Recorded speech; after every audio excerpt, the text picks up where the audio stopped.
Come into being, simple, कम को लोगोग्राम से बनाओ, बीइंग को इंटरसेक्ट करो, प्रैक्टिस दिस आउटलाइन, और अदरवाइज कम और बीइंग को सिंपल बी स्ट्रोक से रिप्रेजेंट करो, इंटरसेक्ट करो, practice either this outline or this outline, at least one line or two lines, that will be sufficient. Came into being, simple, came into being, practice this outline or this outline, came into being.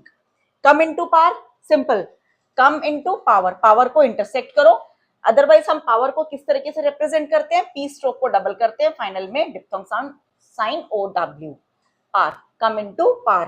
Came into par है, simple, केम into पार और केम into पार, ठीक है। After this explanation part, in the further video, we'll practice these outlines in various ways to get the quickness while making these outlines in sentences, in paragraphs. In members only videos, to join the membership, click the join button which is next to the subscribe button on my YouTube channel. Let's proceed further. Come to an end, simple, come end, end को इस तरीके से बनाते हैं, and stroke को half किया, thick किया, D sound के लिए, इसे डिसजॉइन करेंगे, क्लोज बनाएंगे, कम इनटू एंड, अदरवाइज साथ में ज्वाइन करके बनाओ, come into end, came into end, came to an end, simple, came to an end, end को डिसजॉइन करो इस तरीके से,